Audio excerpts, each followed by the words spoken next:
Ladies and gentlemen, our first speaker to address us is Bruce Poon, the founder of Gap Adventure Canada. What's happening in the world today, outside of travel, because we're talking about tourism, but the way the world is changing and the way transformation is happening with iconic brands and the access to social media and the access for small companies to access wide audiences through social media. For the first time, sustainability and the way people buy and acquire and consume is changing dramatically.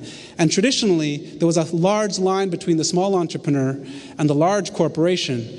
But what we've noticed over the course of the last 3 years, social media is allowing smaller companies for the first time to engage customers at an equal level as companies like Coke or Starbucks or Disney, and giving them that voice.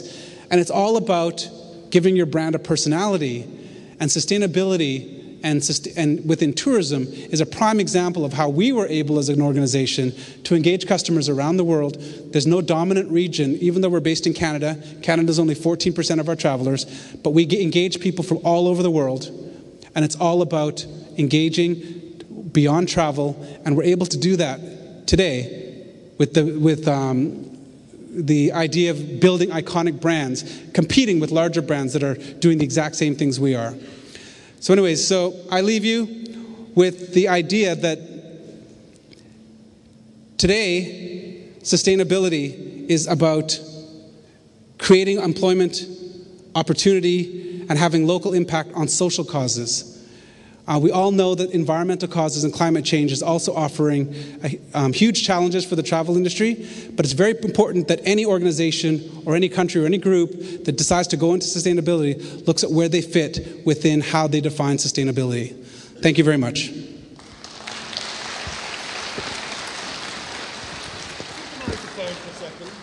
No, keep it.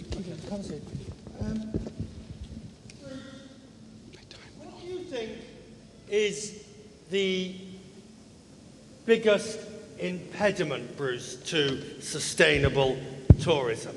If it's not just the pursuit of profit per se, what do you think is the impediment?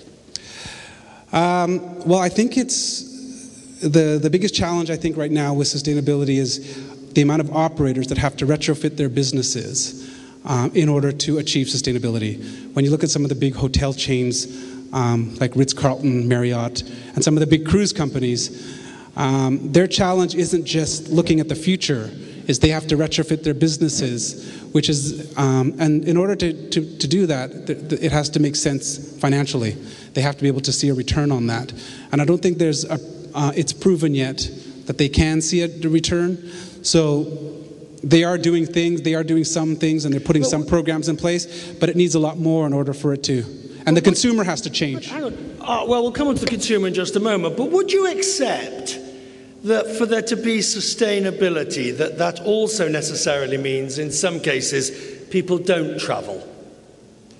That people don't travel? Yes. Well, I would be silly to say that, owning a travel company. But no, well, I mean, there's two arguments to that, obviously. I mean, I'm obviously a believer that travel can be a force of change and can create opportunities and create sustainability and can aid in conservation and can do all those things, but the business models have to change. So I don't believe that tourism has to change or has to slow down or stop completely. I believe that the how people deliver services in tourism have to change.